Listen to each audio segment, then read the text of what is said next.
y medianos camioneros del país reiteraron su rechazo al bloqueo de vías y al cese de actividades que adelantan los empresarios del transporte por las carreteras del país, Vilma.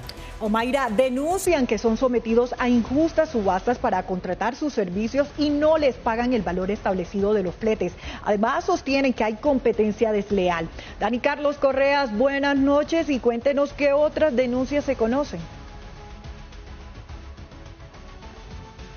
Muy buenas noches y pues mire, RTVC Noticias habló con pequeños y medianos transportadores quienes aseguraron que no se sienten representados por los grandes gremios de empresas transportadoras y que hay situaciones que los preocupan aún más que el aumento del precio de la CPM, como por ejemplo las inconsistencias en los pagos de los fletes. Estos pequeños transportadores le piden al gobierno nacional que haga cumplir el CICETAC, es decir, la tabla de fletes con el precio real de lo que deberían ganar por cada carga.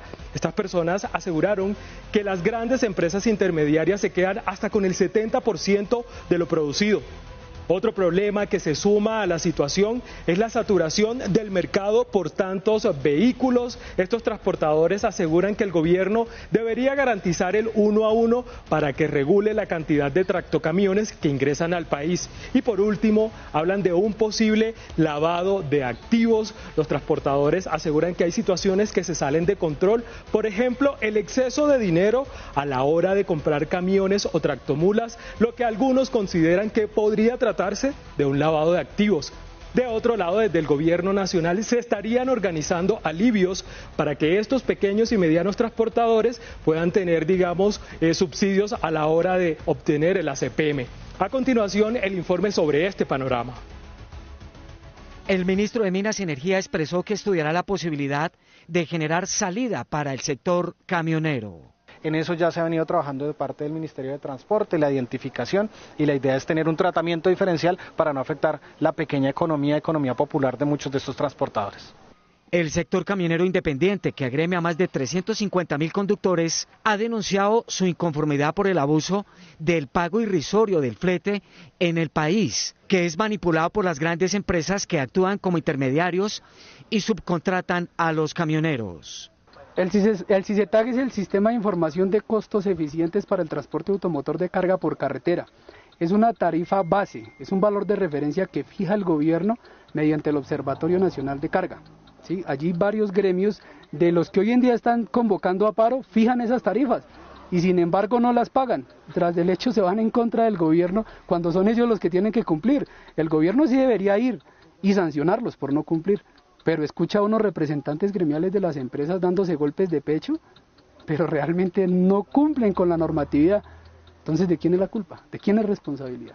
Ha servido ese subsidio de precio de frontera para enriquecer a empresarios de mala fe que compran una cantidad ingente de galones, pero a los 3 días ya no hay.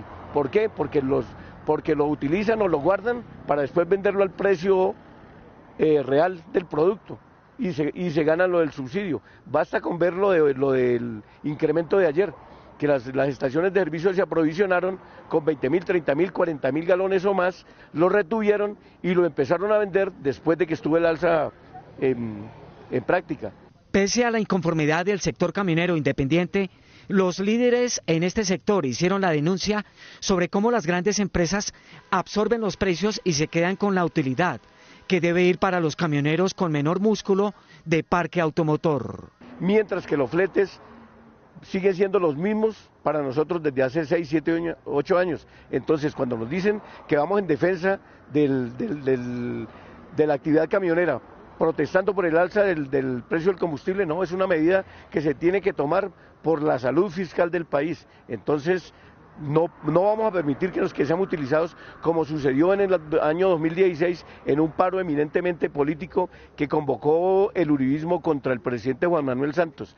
Por ahora, persisten paros intermitentes en un sector de carga en algunas regiones del país.